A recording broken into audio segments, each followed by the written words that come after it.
Oke, Assalamualaikum warahmatullahi wabarakatuh. Hari ini kita akan belajar mengenai metode penelitian. Apa itu metode penelitian? Nah, sebenarnya Anda sudah pernah mendengar ya sebelumnya.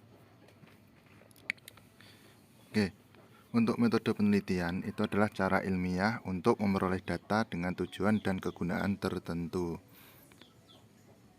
Kemudian cara ilmiah ini berdasarkan pada kaidah keilmuan yang terdiri dari yang pertama adalah rasional, kegiatan penelitian dapat dijangkau penalaran manusia atau masuk akal ya, rasional. Kemudian yang kedua adalah secara empiris, yaitu cara yang dilakukan dan dapat diamati.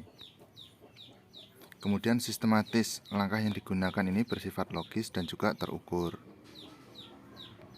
Kemudian terkait dengan data penelitian, data dalam penelitian ini adalah data empiris atau teramati dengan kriteria tertentu. Data yang digunakan itu harus valid, jadi sesuai dengan apa yang kita teliti. Data yang valid diuji melalui pengujian reliabilitas dan objektivitas. Kemudian jika data tersebut reliabel dan objektif, maka kecenderungan data tersebut adalah valid. Jadi nanti kalau misalkan salah satu dari reliabel ataupun objektif yang tidak terpenuhi, maka bisa dikatakan data tersebut tidak valid. Kemudian ada beberapa hal yang perlu Anda ketahui terkait dengan data. Data yang valid itu pasti reliabel, jadi ada konsistensi data dalam interval waktu tertentu. Misalnya data untuk saat ini akan bisa digunakan beberapa waktu yang akan datang. Kemudian objektif, kesepakatan antar banyak orang. Jadi data ini nanti dikatakan valid jika data tersebut tidak berubah-ubah. Itu namanya adalah reliable. Nah, misalnya mahasiswa yang sepakat melakukan demo terkait kebijakan pemerintah. Nah, itu harus nanti ada kesepakatan antar banyak orang, ya, antar mahasiswa. Kemudian data yang reliable belum tentu valid. Ya, data yang reliable belum tentu valid. Kemudian data yang objektif juga belum tentu valid.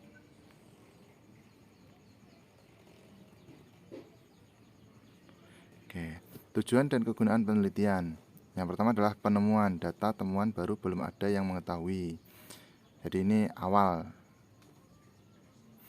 Kemudian ada penelitian pembuktian, data yang digunakan untuk membuktikan informasi pengetahuan yang sudah ada. Misalnya ada suatu hal yang sudah ada kemudian dibuktikan kebenarannya, apakah itu benar atau tidak.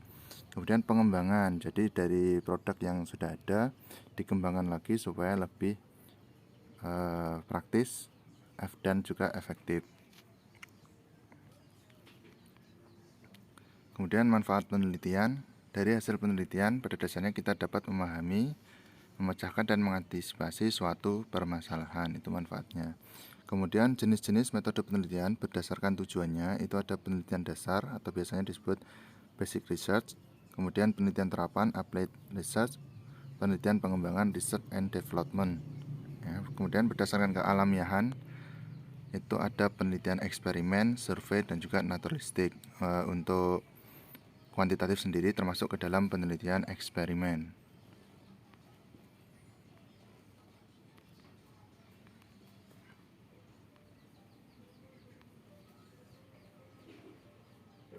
Oke, penelitian berdasarkan tujuannya itu penelitian dasar, mengembangkan teori tanpa memperhatikan kegunaannya, bersifat praktis. Kemudian penelitian terapan, menerapkan atau menguji dan mengevaluasi suatu teori. Kemudian penelitian dan pengembangan, penelitian murni atau dasar terkait dengan penemuan, memvalidasi dan mengembangkan ilmu. Kemudian Anda perhatikan ini grafiknya. Untuk basic research, penemuan ilmu baru, research and development, menemukan penemuan, pengembangan dan pengujian produk. Kemudian applied research atau terapan, menerapkan ilmu atau produk. Penelitian dan pengembangan merupakan jembatan penghubung antara basic research dan juga applied research. Kemudian penelitian berdasarkan kealamiahan. Itu ada penelitian eksperimen, digunakan untuk mencari pengaruh dari suatu perlakuan ataupun treatment.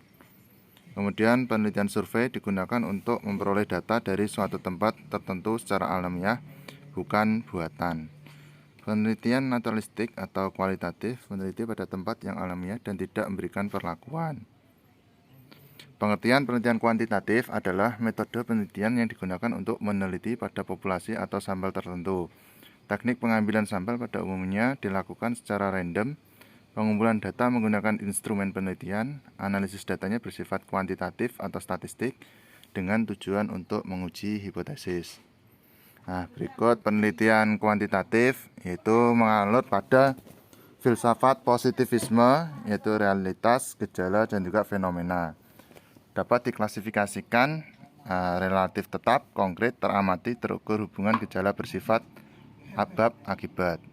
Kemudian perbedaan penelitian kuantitatif dan kualitatif, aksioma dasar tentang sifat realitas, perbedaan dalam proses penelitian, dan juga perbedaan dalam karakteristik penelitian. Berikut perbedaan antara aksioma dasar metode kuantitatif dan metode kualitatif. Sifat realitas untuk kuantitatif dapat diklasifikasikan konkret, teramati, dan terukur. Metode kualitatif ganda, holistik, dinamis, hasil konstruksi, dan pemahaman. Kemudian hubungan antar penelitinya seperti ini. Untuk kuantitatif, independen. Kemudian metode kualitatif interaktif dengan sumber data supaya memperoleh makna. Maksudnya begini, kalau untuk kuantitatif kita tidak harus mengenal betul terkait dengan orang yang akan kita teliti. Kalau kualitatif sebaliknya, kita harus mengenal betul terkait dengan si sumber data tersebut. Kemudian hubungan variabel untuk metode kuantitatif itu sebab akibat. Jika X maka Y. Jika misalkan hari ini hujan, maka mahasiswa libur, misalnya seperti itu. Kemudian untuk metode kualitatif ada timbal balik, ya, jadi ada interaksi antara si sumber data dengan si peneliti. Kemudian terkait dengan generalisasi, untuk kuantitatif cenderung membuat generalisasi.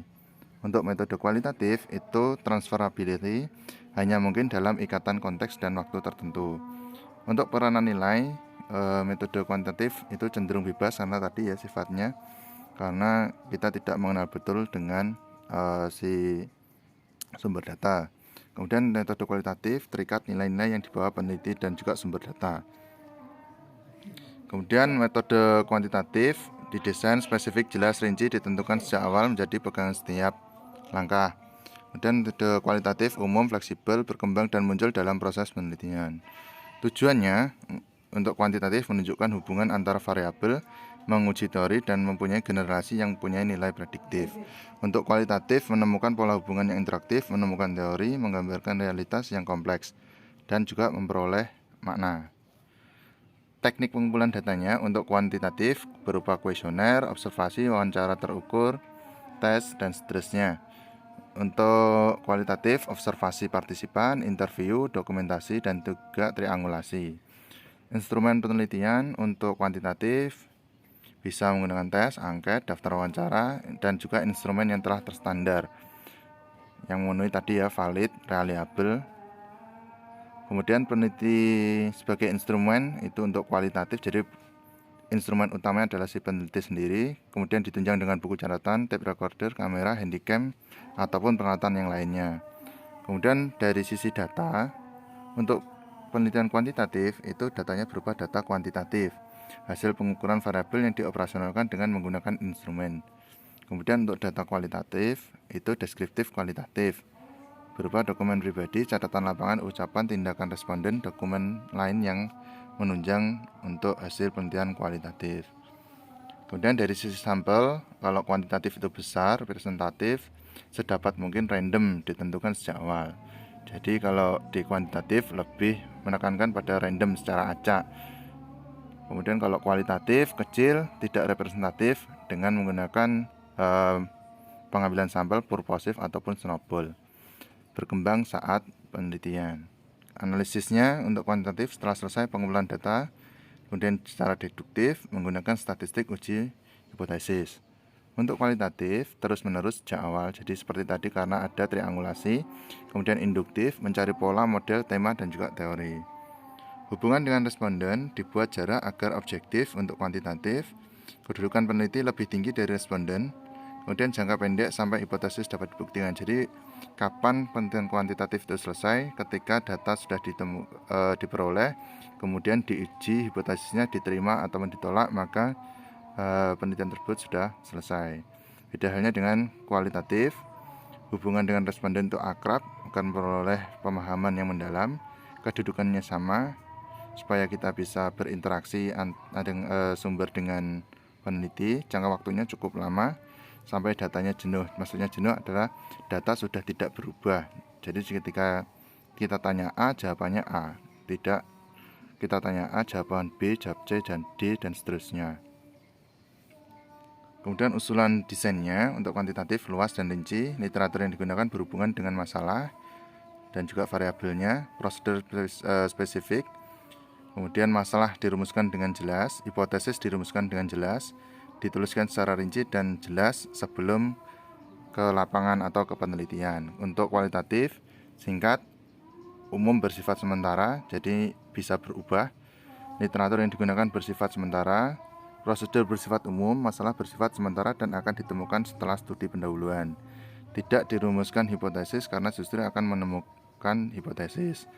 Fokus penelitian ditetapkan setelah data awal dari lapangan. Jadi kalau kuantitatif itu lebih ke menguji teori, kalau kualitatif menemukan teori. Kemudian kapan penelitian dianggap selesai? Untuk kuantitatif setelah semua kegiatan yang direncanakan sudah diselesaikan. Kalau kualitatif setelah data tidak ada yang baru atau sudah dianggap jenuh.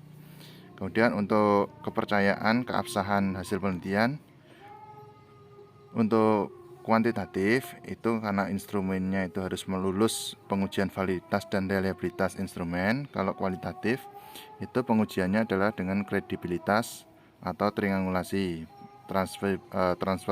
transferabilitas, kemudian dependabilitas dan konfirmabilitas. Untuk proses penelitian sendiri, penelitian berawal dari adanya suatu permasalahan. Nah, kita lihat untuk alur penelitian kuantitatif. Pertama adalah adanya masalah, kemudian ada dua proses, yaitu proses teoritik dan juga proses empiris. Proses teoritik ini nanti kita mengkaji teori, kemudian kita menemukan hipotesis atau dugaan sementaranya. Kemudian untuk proses empiris, kita langsung ke penelitiannya secara nyata di lapangan, kita dapatkan data. Kemudian kita uji data tersebut dengan uji hipotesis. Nah, kesimpulannya nanti seperti apa. Ini adalah alur penelitian kuantitatif. Kemudian untuk masalah yang dapat diketahui bila terdapat hal sebagai berikut. Terdapat penyimpangan antara pengalaman dengan kenyataan. Terdapat penyimpangan antara apa yang telah direncanakan dengan kenyataan. Kemudian adanya pengaduan dan juga ada kompetisi. Masalah yang dikelompokkan ke dalam bentuk rumusan masalah ada 3, rumusan masalah deskriptif, komparatif, dan juga asosiatif. Nah, untuk asosiatif sendiri dibagi menjadi 3, yaitu hubungan simetris, hubungan kausal, dan juga hubungan interaktif atau timbal balik. Rumusan masalah deskriptif, rumusan masalah yang berdiri sendiri, contohnya seperti ini. Seberapa baik kinerja Departemen Pendidikan dan seterusnya. Kemudian untuk rumusan masalah komparatif, rumusan masalah yang membandingkan keberadaan satu variabel atau lebih pada sampel yang berbeda atau pada waktu yang berbeda. Contohnya seperti ini. Adakah perbedaan prestasi belajar antara siswa dari sekolah swasta dan juga negeri? Ada satu variabel, 2 sampel. Variabelnya adalah prestasi belajar, sampelnya adalah siswa di sekolah swasta dan juga sekolah negeri. Kemudian rumusan masalah asosiatif, Anda perhatikan. Hubungan yang pertama, hubungan simetris adalah hubungan yang menyatakan hubungan bersifat kebersamaan antara dua variabel atau lebih, tetapi tidak menunjukkan sebab akibat. Contohnya, ada hubungan antara berpakaian mahal dengan penampilan. Kemudian hubungan sebab akibat ialah hipotesis yang menyatakan hubungan bersifat mempengaruhi antara dua variabel atau lebih. Misalnya, pergaulan bebas itu berpengaruh positif terhadap penyakit AIDS. Kemudian yang ketiga, hipotesis hubungan interaktif ialah hipotesis hubungan antara dua variabel atau lebih yang bersifat saling mempengaruhi. Contohnya hubungan antara motivasi dan prestasi belajar.